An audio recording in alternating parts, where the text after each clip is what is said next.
Hey, as promised, I'm going to tell you how I treat people with menopausal belly fat. So mostly I'm an OBGYN, so of course I get a lot of complaints about weight gain and fatigue and all of that. But I specialize in bioidentical hormones. So most of the people that come to see me are trying to age properly. And of course, part of aging is gaining weight. So they're trying to lose weight and deal with stress. And so dealing with their stress is one of the most important ways I can help with belly fat. So, why is it that we collect all of this fat during menopause when actually it's the part of our lives where a lot of people are trying to eat better? And when you're younger, you can eat what you want and not care.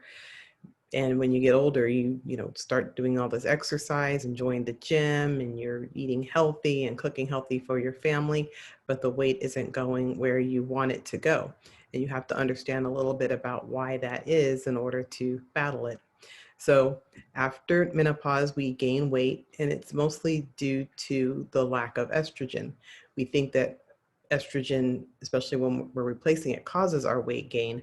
But actually, if you think about it, a woman with a lot of estrogen has a certain shape of her breasts and a certain shape of her hips. Estrogen sort of determines where you're going to put weight.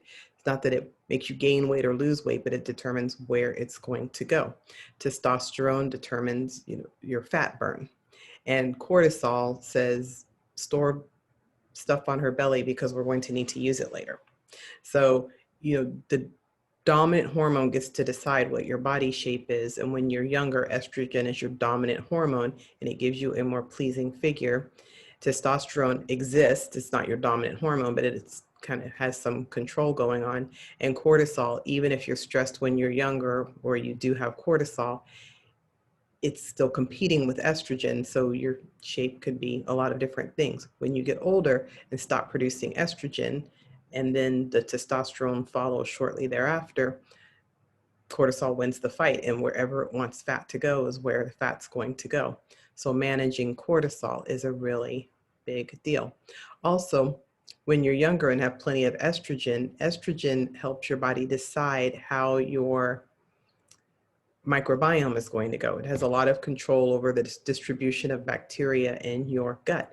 And you get older, lose the estrogen, and the gut microflora changes.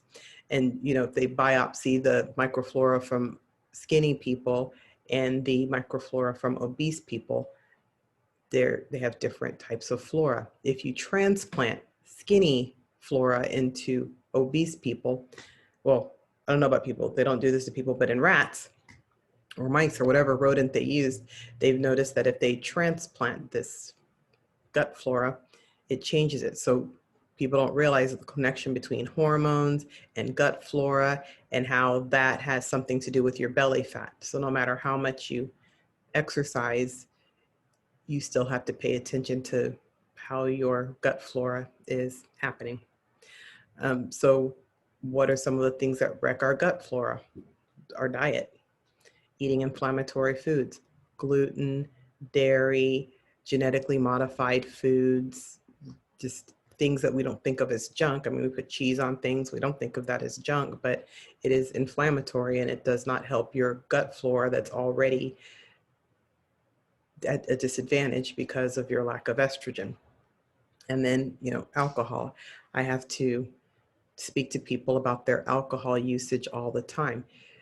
It's not that you cannot drink any alcohol, but a lot of times our choices in what we drink are not favorable. I just like a margarita once in a while. Well, there's a lot of, triple sec, which is high fructose corn syrup, which is genetically modified. And, that once a week or once a month trip to the margarita bar can keep altering your gut flora in an unfavorable way. So I encourage people that if they are going to include alcohol in their diet, to constantly choose things that are not gut wrecking. So, making a blog about my hacks for this because there are certain alcohols I find are better. Like you want gluten-free alcohol. Gluten is just inflammatory, whether you're allergic to it or not. So, I have a blog coming out about gluten-free vodka, gluten-free gin, even though they're distilled, they still are made out of wheat and different things. And so you kind of want to make sure you think about that because it has something to do with your gut flora. And also what you sweeten it with. What types of juice are you using when you have your alcohol? Are you eating sangria instead of just plain red wine? There's a difference to your flora, which one you choose. So natural stress reduction. So as I said, cortisol helps you put on that belly fat. And if you don't manage it, it'll just keep telling your body to do it and you cannot outrun it. And of course, belly fat has a lot of unfortunate side effects. And we've already talked about that. So first, we need to talk a little bit about hormones. Now, as you see, cholesterol is the precursor for your hormones. And a lot of different enzymes determine which way this reaction is going to go. This is very simplified because your body has lots of different hormones, but this is a very stripped down version of what happens. So you make pregnenolone, and then the body can either go one way to progesterone, the other way to DHEA. From DHEA, your body can make estrogen or testosterone. You can live without estrogen. If I take your ovaries out and never give you estrogen again, you'll live differently, but you'll live. You can live without testosterone. If a male gets castrated and doesn't make testosterone, he is alive. That's fine. You cannot live without cortisol. Cortisol is a mandatory hormone, and it will sacrifice, your body will sacrifice other hormones to get cortisol. If you're inflamed or in pain or need to run or need to go or need to flee or under stress, your body will make cortisol trying to help you out. It will rob, if you do have estrogen in your body, it will rob the estrogen to make cortisol. It will rob testosterone to make cortisol. It will rob DHEA, which is where your adrenal gland, is producing that. So this hormone is mandatory. It must always get fed. So everything, all roads go here. It doesn't produce it, but like I said, when this pathway is happening, different decisions get made. If this one says, feed me, Seymour, feed me, and I would like to put it all for belly fat because later on we're going to use belly fat. Everything's going this way. Plus, so let's say I come along and say, oh, look, your testosterone's low. And I give you testosterone. Did I really just give you testosterone? If you're stressed, what's going to happen? Is your body going to just keep all this high testosterone? Nope. It gets sacrificed. It goes up there. Or at least, even if it tries to stay there, when your body's putting out cholesterol, like some people don't realize their cholesterol going high is sometimes their body saying more precursor because we need more of this, more precursor because we need more of that. So there's a whole big loop with this high cholesterol. Once I manage this, this comes down because you don't need all this precursor to make this. So like this tracks to everything. And I can't just measure your, I can measure your blood and see what your cortisol level is, but a lot of times I measure your cholesterol and I measure your other hormones. And I'm like, hey, these are low and you're young enough to make them. This is high.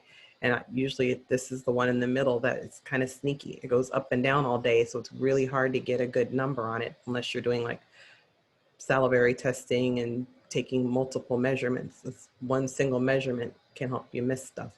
But anyway, this is a whole loop and people don't realize this. They'll go get estrogen replacement, they'll get testosterone replacement. They've never had a discussion with their physician about lowering their cortisol, and then things aren't going right. They're taking these and why am I gaining weight? Well, testosterone doesn't really make you gain weight. It makes you burn fat. But if it all turns into cortisol, you get a nice little cushion around your belly. And the same thing with estrogen. Oh, I took this, it made me gain weight and water weight, all sorts of things happen. Well, estrogen kind of sort of can do that, but really it'll do that. Your progesterone's low, it's going to cortisol. So you get a lot of, you can't sleep. Progesterone's a diuretic. If I go to cortisol, I lose my diuretic ability, and here I am retaining all this water. That's all cortisol. So let me clear all my drawings so I can move on. But yeah, so this is a big loop, and just trying to like play with this part of the loop without paying any attention to this, you're gonna miss something.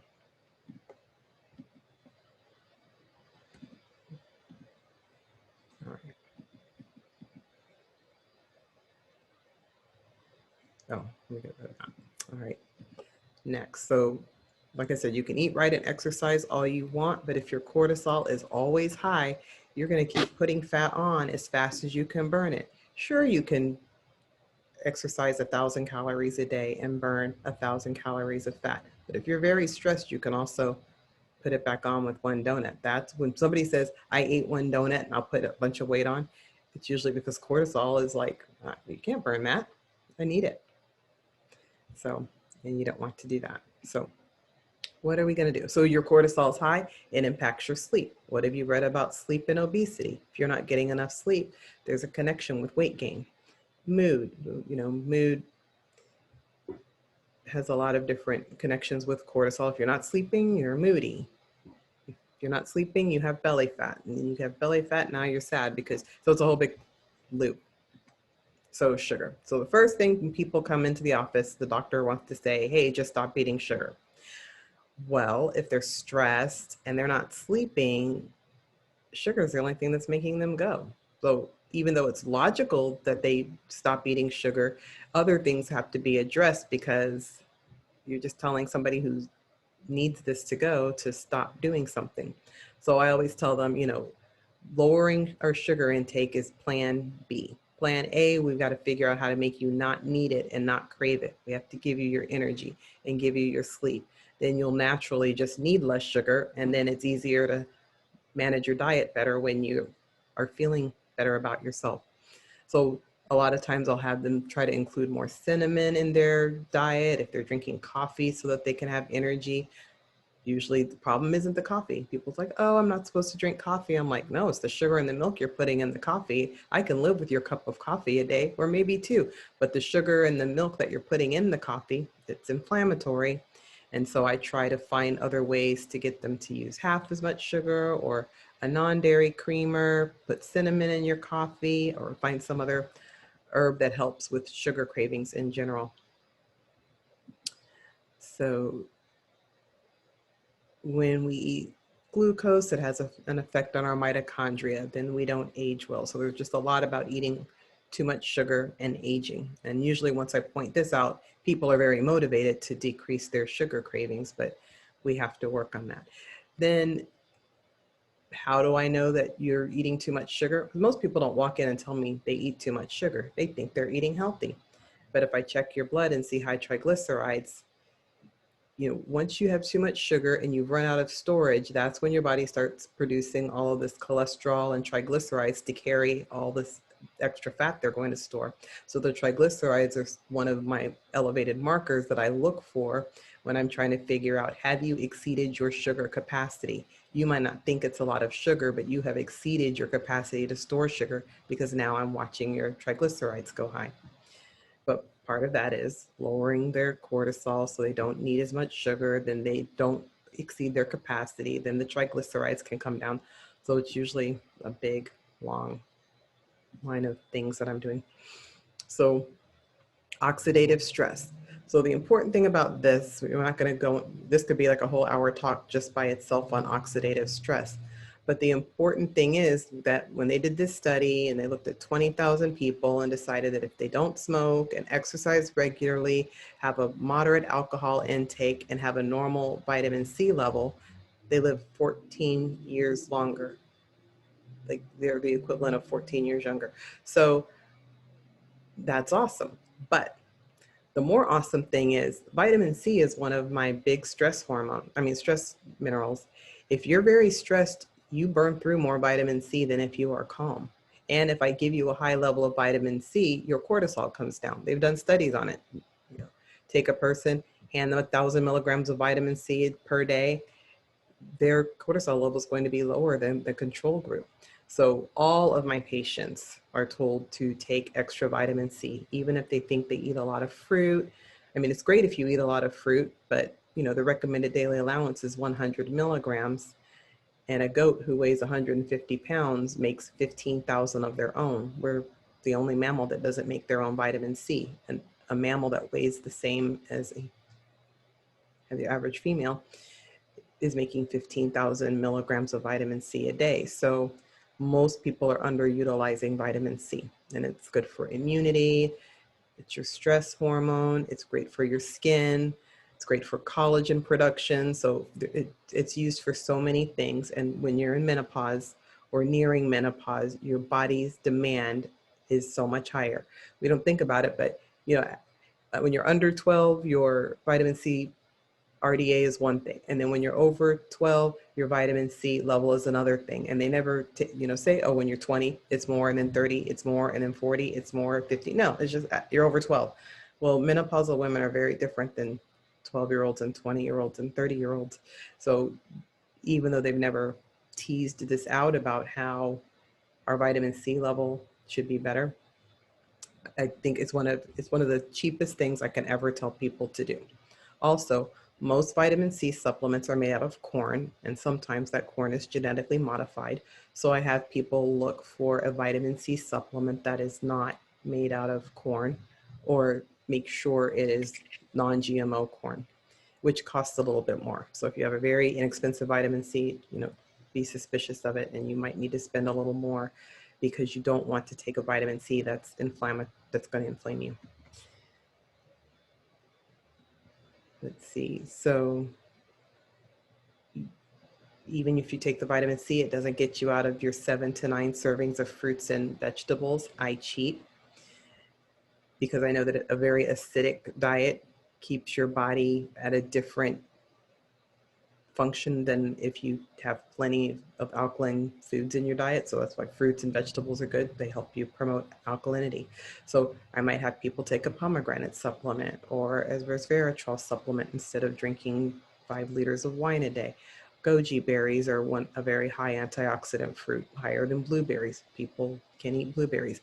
And spirulina is like another superfood that I have people put it in your smoothie. Goji berry comes in a powder, put it in your smoothie. I use a juice that's got pomegranate and goji in it. So I cheat on my 7 to 9 servings. I can get a good 3 or 4 servings just with a couple of ounces of juice, but I also do a lot of other things to make sure. I put spirulina or something green into my smoothie, or I take a capsule that has spirulina in it. So I find a lot of different ways to make sure I get the nutrition of the 7 to 9 servings of fruits and vegetables, whether I actually eat fruits and vegetables or not. So yeah. And we'll talk about tea later. That's one of the things up there. So red wine, like I said, it's one of the gut-friendly things. It's not one of the gut-wrecking alcohol that I find with people.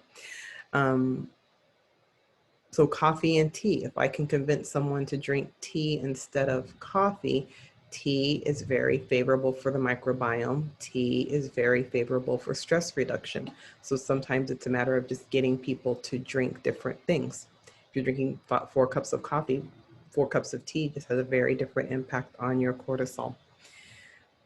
Lutein, so if people have eye issues, and most people over 40, because I have my reading glasses, so I can actually see it. It's pretty big type, but I usually have my reading glasses on just so I don't have to strain. But lutein is something I like for people over 40 to take. Eye health.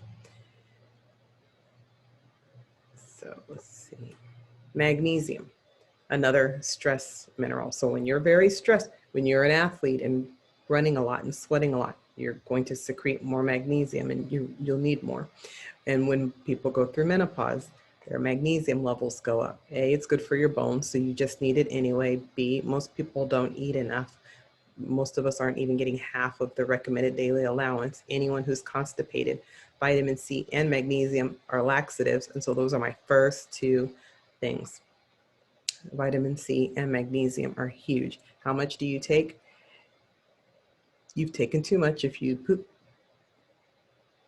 more than 5 times a day. But if you take enough and you're going 1, 2, or 3 times a day reliably, you're fine. And I usually have people kind of keep increasing their supplements until they notice a change in their bowel movements and normalize their bowel movements. 80% of people are not going normally. So I use vitamin C and magnesium and make sure people optimize those 2 things, because they're inexpensive and it will save them a lot of other pills later. All right, so gut. We'll talk about gut health. So we know your estrogen is decreasing. That affects your gut health. Stress in and of itself, causes a lot of changes. People are constipated when they're stressed. They might have diarrhea when they're stressed. Just a lot of different things happen to your colon just because of that hormone. But a lot of people aren't using probiotics and making sure that they keep adding good bacteria because it's not being supported by the estrogen anymore. So it's important to maybe eat yogurt, kefir, kombucha, whatever you need to do to make sure you take prebiotics, probiotics, something. If you're not paying attention to that all the time, it can get away from you. And also digestive enzymes. As we get older and more stressed, we run out of enzymes. If you don't break your food down, you can't use the nutrients. So even though people might be eating enough healthy food, if your cortisol is high and your colon's inflamed, are you absorbing the healthy food? You might not be doing that. So just because you ate something, you're not what you eat, you're what you eat and absorb. And a lot of people do not absorb things well. Somebody says, I poop every 4 days. Well, how are you absorbing it? You don't have any surface area. Everything is stopped. So, we definitely use probiotics to make sure we go. Vitamin C, let's go. Magnesium, let's go. So between those three things, we're counteracting some of the effect that the lack of estrogen has had. So sleep. If you don't sleep, sleep is when you repair. So if you don't sleep, does your cortisol go down to baseline? That's your 8 hours when all the stress of the day should come back down to normal. You're up 4 times a night. You start with the high cortisol. Then you have a challenging day. Your cortisol never comes down. Your body never goes into repair mode. And that's not how you want to age. You don't want to, never go into repair mode. So, and then you're tired and you need sugar just to make it through the day. And so that's a recipe for disaster. You will not lose belly fat, even if you drag your butt and go try to work out. You don't even have it. So a lot of times I'll have people use lavender, drink lavender tea, inhale lavender, spray it on your pillow, put a sprig under your pillow, whatever you need to do. Lavender is very relaxing. There's lots of studies on lavender and cortisol, lavender and sleep. Valerian comes in supplement, comes in teas. You could diffuse it. It is an essential oil. You should mix it with something because it smells like weird flowers. And melatonin is like my favorite. It's very inexpensive and it's easy to dose. You keep adding a pill and you start with 2 or 3 milligrams and add a pill until you sleep 8 hours. So I like those 3 things. You have a lot of tools to bring down your cortisol and sleep all with one supplement. Melatonin is also good for gut health. You have a lot of receptors in your gut for melatonin. So a lot of people think they sleep 8 hours a night and they might actually be in bed for 8 hours, but I have a lot of patients who wear those Fitbit watches and I look at the number of hours they spend in REM, and you want to spend at least 90 minutes in a REM, and a lot of them sleep for 8 hours and don't have 90 minutes of REM. So I'll have them take their supplement until their REM gets up above 90 minutes a night. So that's when you want to go into repair mode. You could easily go years without ever going into repair mode. You will age faster if you do that. And you will not lose weight. So they do studies on melatonin and weight loss because melatonin can help you with your cortisol because it will bring it down to normal and it won't go so high, and then you won't store as much fat. So that's what you want to do. I do have people on 20 milligrams of melatonin because that's how much it takes to get them to the right amount of REM. But usually if I have them on enough magnesium and enough vitamin C already, their melatonin number can decrease. Usually if you're only using melatonin, you might need more than you think. But if you're using several other supplements that help with inflammation, your melatonin needs to go down. But after 40, most people could use more melatonin. It's a very good antioxidant. It's very good for your skin. If it didn't make you sleepy, it'd be the best anti-aging cream ever. So omega-3 is another easy, common supplement that people can do. I mean, there's a lot of studies on omega-3 and fat, and especially belly fat, but omega-3 helps with inflammation. If you're in pain or inflamed and your cortisol is high, it's very hard to lose weight. So you need good fat for a lot of things. Let's see. So prescription. So I talked about all the vitamins, and that's usually what I present to most people. Usually through their history, I'll know which one or two or three they are in need of.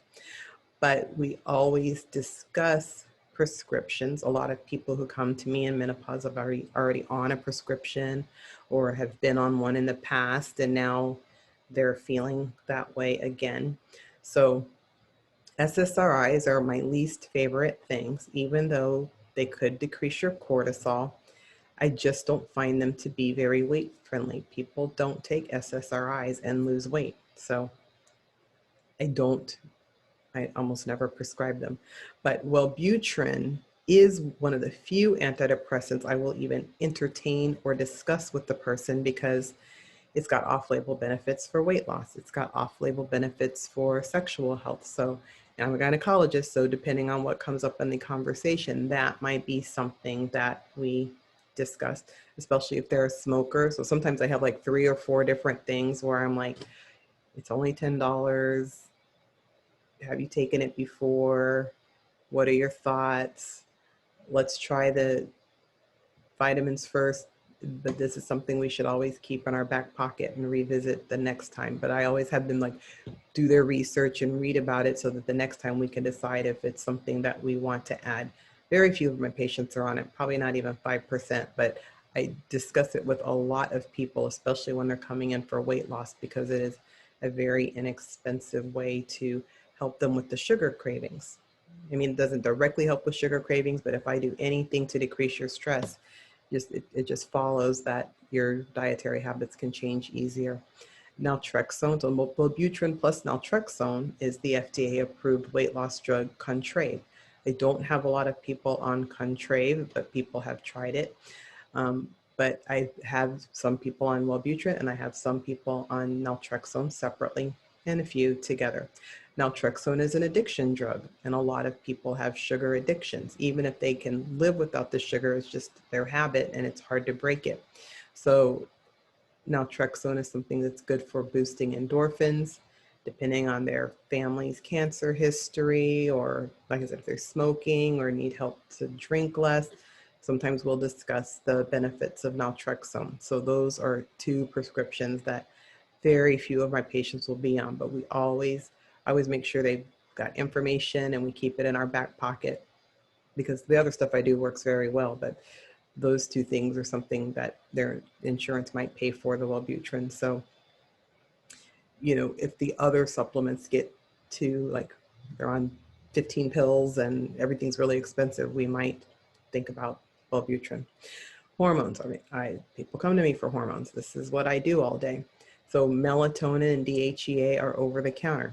I don't need to prescribe melatonin or DHEA, even though sometimes I do prescribe either or.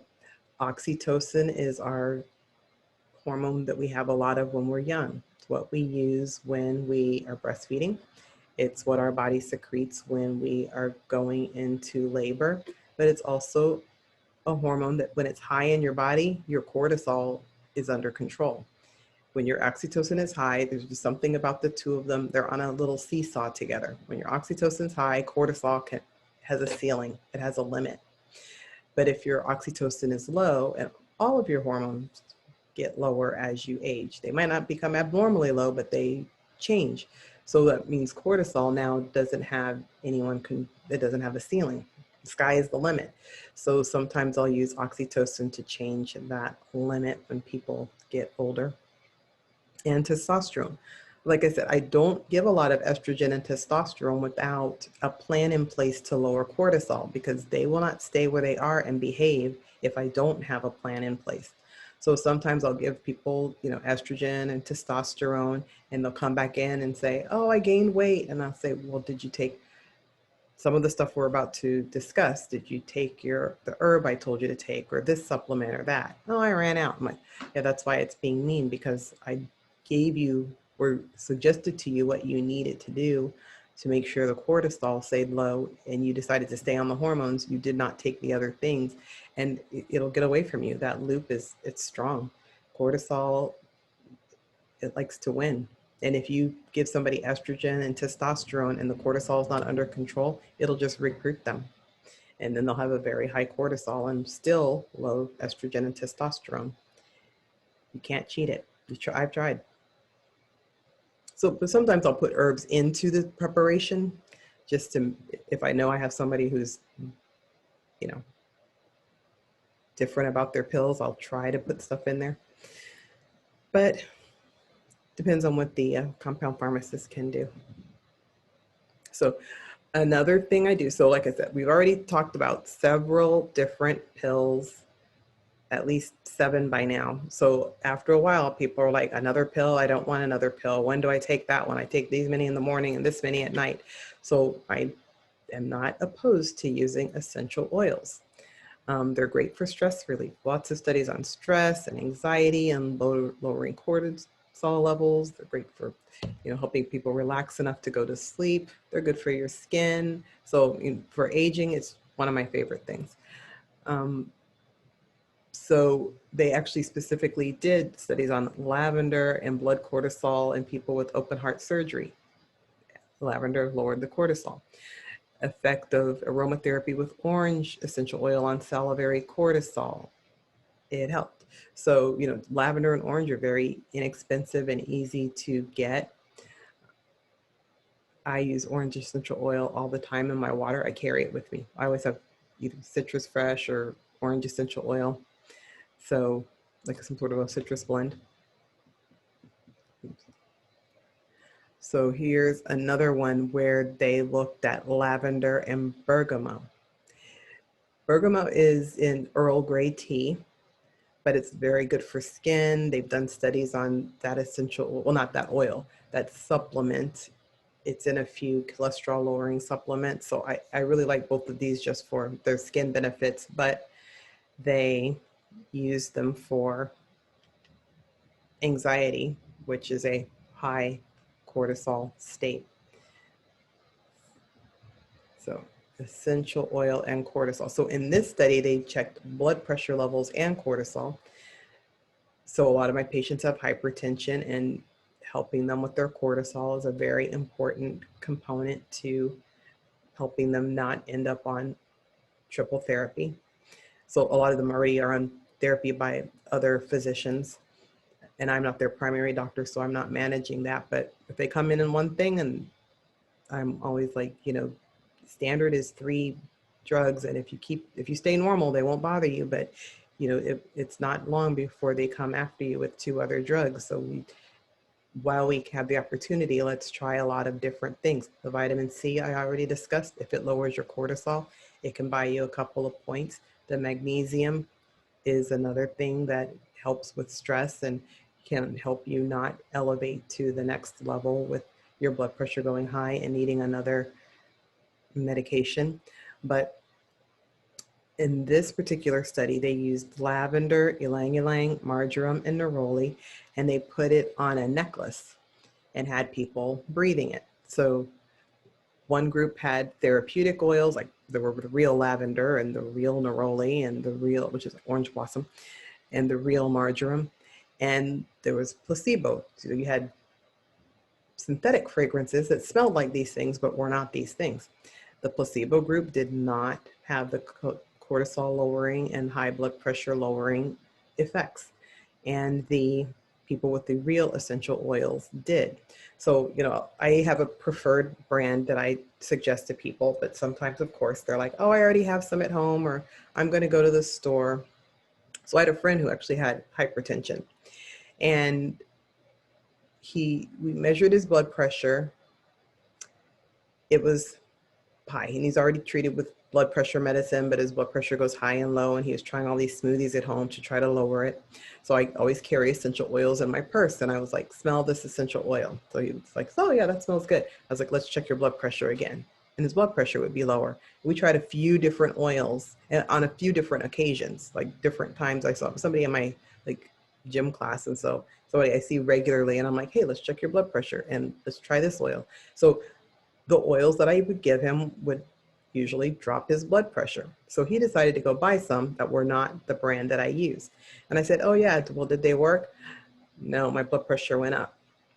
So just like I mentioned earlier, like genetically modified foods, gluten, dairy, if something is bothering your body, if it's confronted with something that is not familiar with and has to do some work to figure out how to get rid of it, it can have some unfavorable effects on blood markers and vital signs, like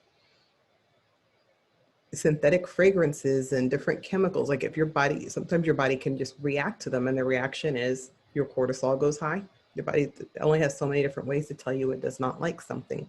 So I like real essential oils. I like real food. I like things that are not genetically modified, because you would be surprised at how much of a difference it makes. Like milk might not be genetically modified, but if you are intolerant to it, even if you have lactose intolerance, I mean, you're not allergic to milk, but if your body has to struggle every time it sees something, you're going to notice that.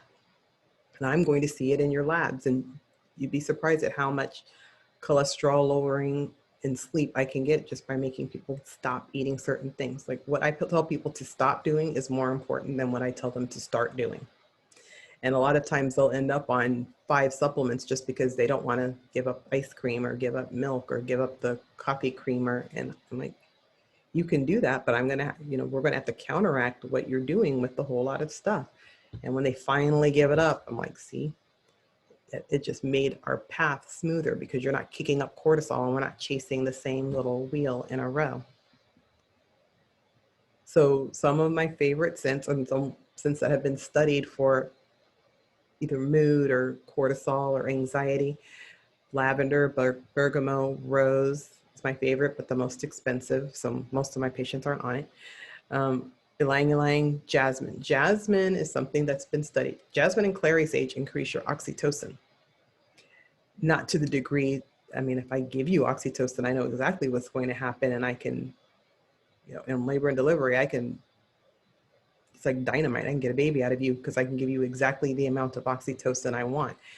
Smelling jasmine and clary sage doesn't give me the same control, but I'll take what I can get.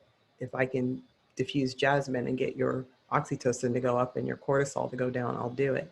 And there's been studies showing that they'll, increase your oxytocin and or lower your cortisol. So I like that oil.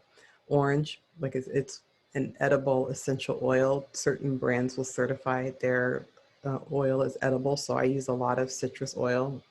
Anybody who's ever been out with me and sits next to me knows I carry oils, and they'll just put their hand out and be like, give me, which one do you got? Orange, you have lime, you have, we put it in their drink. I'm like, what's that, gin and tonic? Throw some lime in there. So I'm always carrying oils, because citrus oils are very uplifting and help with cortisol. And if you carry them with you and, put them into your routine, I mean, you're constantly lowering your cortisol, and you don't have to do a big job later because you're doing, constant things. Valerian, like I said, they study that for mood and depression and anxiety and sleep. It's a very good oil. Chamomile, everybody knows chamomile tea. Chamomile essential oil is like drinking several cups of tea. So, and vetiver, it's another oil that's been compared to some prescription mood medications. So there's a lot of different ways you can incorporate essential oils, spray them. I have a car diffuser, and on your way to and from work, you can just diffuse 30 minutes on the way there, 30 minutes on the way of that. And then, you've done it. It doesn't have to cost a lot or be a big deal, or I use it as a fragrance. So just find a way to put it in there. But like I said, lowering the cortisol, whatever amount that lowers it, it buys you a few pounds. It's the difference between, it could be 3 inches of your waist a year or two from now, if you were just constantly doing something very small. So I address serotonin levels. Serotonin is mood. That's why we have SSRIs. It keeps the serotonin level constant because it blocks the reuptake. It has a lot to do with weight loss. Serotonin is very important in your gut when your estrogen goes down. your serotonin goes with it. Once upon a time, I would put serotonin or 5-HTP into my hormone prescriptions. It's now not available to compound with. So I use a lot of 5-HTP. And I just tell people weight loss, sleep, because it converts to melatonin, and mood. So, and those are the menopause trifecta. So tea. So like I said, I think I mentioned earlier that tea is another habit that I try to get people either switch their coffee to tea. Mix your coffee with tea. You can put chai, make a chai latte, like take chai tea, put it in your coffee. It's called a dirty chai. So I try to have people incorporate their tea into their day. And even those Keurig things, like your job gives you all that free coffee and tea, they usually have green tea, black tea, oolong tea over there. So if they've done studies, green tea for weight loss accelerates the fat burning process, specifically in the abdomen. So drink your green tea. Oolong tea is like black tea. They've studied that for weight loss. And when I see high triglycerides, I go and pull my whole list of things that helps with high triglycerides. Oolong tea is one of them. And I use a lot of herbs. So adaptogenic herbs are herbs that help your body adapt to stress. There's a lot of them. Ginseng, rhodiola, ashwagandha. In India, they use ashwagandha for everything. If you ever Google it, it's got so many different studies. If they could make this into a drug, it would be several. It would have several indications, but it's natural, so they can't. So I use it just as a standalone supplement. Or usually, I never give people ashwagandha alone, even though it's sold by itself. I usually have it mixed with something, ashwagandha and 5-HTP, ashwagandha and DHEA. I usually try to find it kind of wrapped in a few other herbs so I can get more bang for the buck. So what do I do every day? We talked about probiotics and enzymes. I think since I was 40, I don't think there's too many days I haven't had one, the other, both, or 10 of them. I use a lot of probiotics and enzymes to make sure my digestion, that begins in the colon. So never take that for granted. Essential oils, I use ones that help with cortisol. I use some that help with oxytocin. I compiled a whole list of the oils that help and all the research so that people would have a complete list. It's very important for menopause. So my book is about aging, mostly with menopausal women in mind, but it's living above the wellness line. Like you don't want to turn 40 or 50 and fall off a cliff and just try to dig yourself out of a hole. You make sure you don't get into the hole. Various teas. I happen to like tea. I was happy that my hospital used to supply us with free Starbucks. I had those little teas every single day. Polyphenols, I use a lot of resveratrol, pomegranate, goji berries. I use a supplement that has all of those, or a drink that has all of those things in it all the time. And alkalinity, I eat a lot of green kale. I might put powder in my smoothie. I might use a green supplement, like a multiple green supplement. DHEA, I always check. I don't just check estrogen and testosterone. I always check everybody's DHEA level and try to optimize it, because as your cortisol is high, it starts to wear on your adrenal gland, which produces DHEA, and DHEA has a lot of different skin benefits, health benefits, stress benefits, and it's something that can be obtained over the counter. Melatonin, another over the counter supplement that I have a lot of people on, and I use a lot of adaptogenic herbs. So thank you for paying attention. And I'm on Twitter, Facebook, Instagram, and whatever comes out soon, I'll be on that too. And I have a blog where pretty soon my gluten-free drink options will be. Thank you.